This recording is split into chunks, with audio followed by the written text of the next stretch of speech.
Your station, your music, your voice.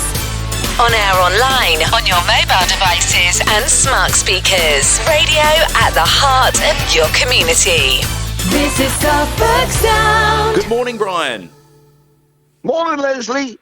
Sun has been a-shining again, thank God. It's been cold again, now, ain't it? Oh yes, I was going to get my shorts out and keep them out, but they came out for a day or two and they've gone back in the drawer again. It's a bit nippy. I don't know how these postmen walk around all year with their shorts on, don't they? Well, they ain't right, are they? That's as simple as that, you know. Why would you want to go around wearing your shorts? You know, I mean, blast. Like you, I put me body warmer away. Yes. But the girl Rosemary, she call it a gilet. She call it A gilet. Huh? Gilet. That's right. Yeah. Yes. She say, "Oh, you got one of them Gilets. That's right. When you ride it, I thought that was gillet, but that ain't, is it? Because she say it's got a silent letter. Yes. A soft G. That's right. Yes. So, but I prefer body warmer because at least you know where you are, don't you? But I had put mine away. Well, I had to get mine out again this week because that was ruddy cold, weren't it? Oh, Especially yes. sort of first thing in the morning, Oh you know. yes, and a bit of a frost around. Even down on the seafront in Felixstowe, we've had a frost, which is rare. Yeah, absolutely. You know, get a frost this time of year, you sort of think to yourself, well, come on, clear off, bugger off, because we want to be getting warm again. But We you know, do. that was chilly down the morning because me and Ticket, we went down the bus shelter and we were waiting for the bus because I say, I got bored, Leslie, you know, so I phoned him up and I said, what you doing, me old Betty? And he say, oh, no, just sitting here reading the paper. I said, well, do you want to get on the bus? So we decided we were going to either head off to Lowestoft, Yes. or we go to Beccles. You know, anyway, Beccles won the toss. Okay. So we got them to the bus shelter. Now, can I ask you something, Leslie? Of course you can, Brian. Because, you know, I know people have got these new ways of doing things and all that lot, but Yes. there was a little old party, right? She sat in the bus shelter. Yep. And she was on her phone. Now, when I say she's on her phone, she weren't on her phone. She was holding it in her hand. Yep. So I could hear what she was saying because obviously she was, you know, next to me. But I could also hear what her mate was saying on the other end. So that was another woman on the other end, right? Yes, right.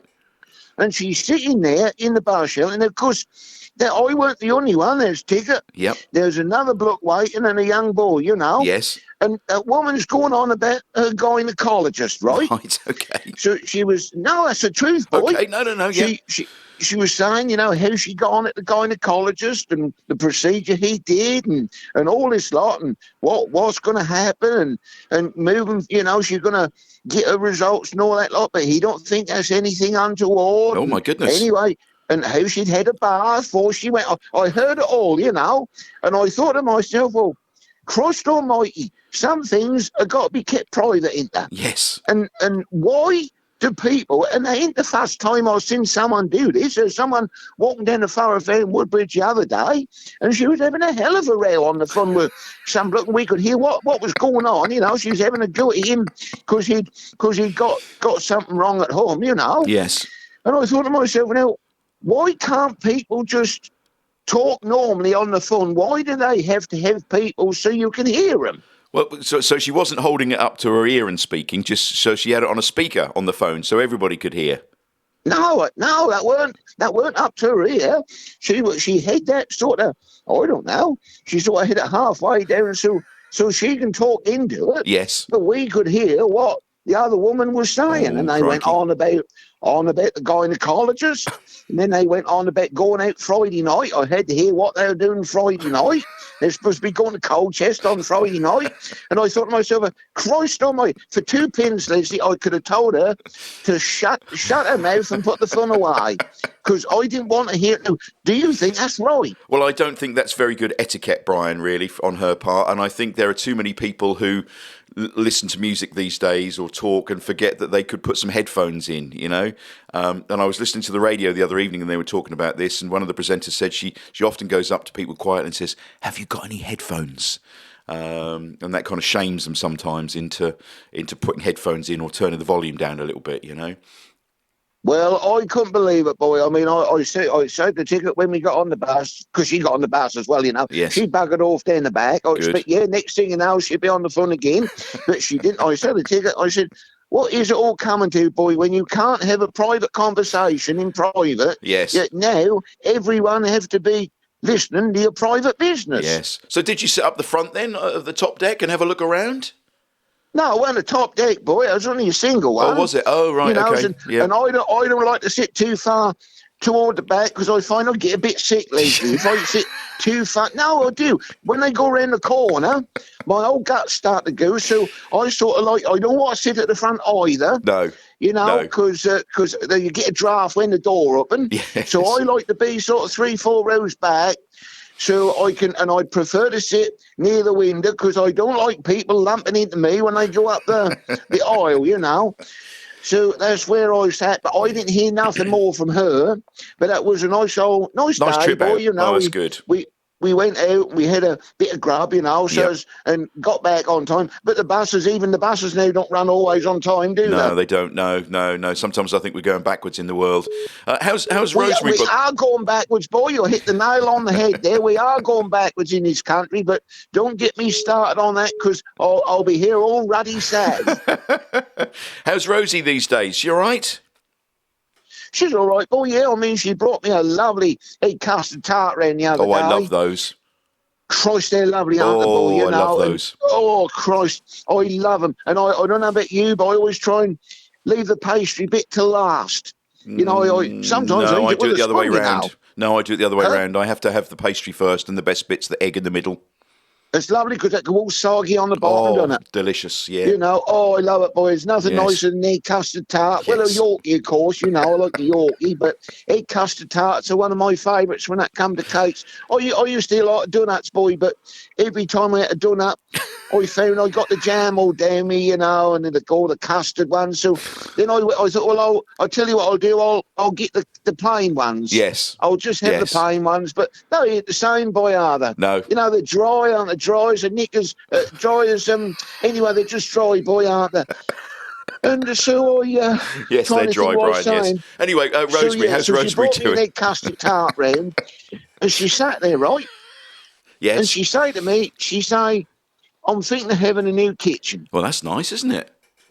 Yeah. Well, no, Christ, there's nothing wrong with the kitchen she's got now, boy. I mean, she's got lovely wooden doors. They must have cost her a fortune when she had them a few years ago, mind, you know. Yep. But she had a bloke come round and fit them, I don't know, going back for, 10 years, I suppose. And she say, no, I fancy a change. I said, well, I know you fancy a change, but there's nothing wrong with the doors and the handles you've got and the worktops. I mean, you can imagine, boy, you know, she always keep herself tidy, and she's the same with her kitchen. You know, her pots and pans, boy, I've never seen pots and pans that shine like it. What? I don't know what she's going to do there. I say to her, you never know when you need that money. I know. Here's the trouble, women. They want to spend it, don't they, boys, like a disease. They get it in the hand, and they got hands like sieves, and the old money that falls through, they can't look after it. And I say to her, you want to look after that, my girl. You don't know when you'll want it. Perhaps she wants an island, Brian. Huh? Perhaps she wants an island like I've got. Oh, what one of them?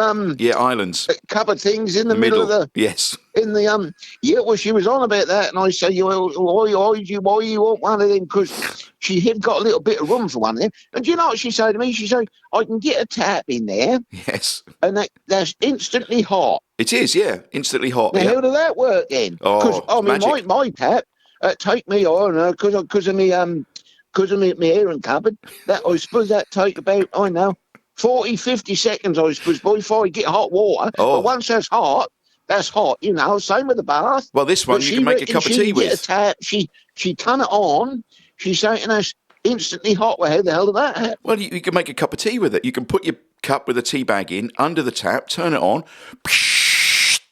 and then you've got a cup of tea. Yeah, straight from the tap, yeah. Yeah. Well, you got one of them then? No, I can't afford one of those, no. No, that's what I say to her. I say, well, what happened when that go wrong?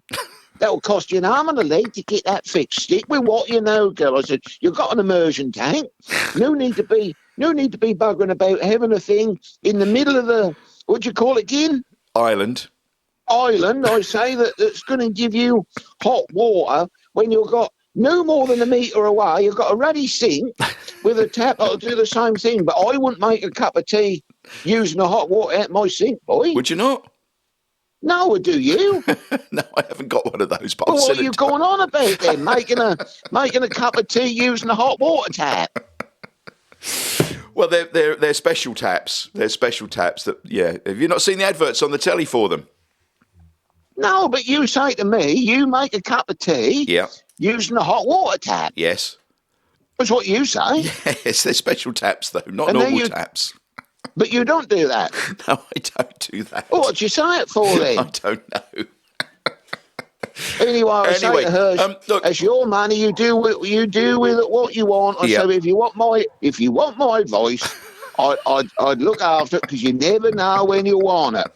Anyway, did you notice this week that it was? I think it was it 40 years or 45 years they were celebrating of Bargain Hunt on the telly? Bargain Hunt, yeah. Well, I give up watching that. 25 years. 25 years of Bargain Hunt. Yeah, well, I give up watching that because I used to like it, boy. And then I thought you did. Didn't it? Yeah, I thought you liked that. That got soft. That used to be good, and then all of a sudden they used to get bargains, didn't they? And then the way that was turning out, they were buying something for, say 15 quid, weren't they? Yes. And then they were selling that for like 16 quid at the auction. Yep. And they say, "Oh, you've done well." And I used to sit and I think, what, for a ruddy quid? You're going all the way to auction. You have to pay, don't you, at the auction? What percent is that you have to pay, boy? I think it's 15%, isn't it? 15%? Yep. So they got that, and what they got? 85p then.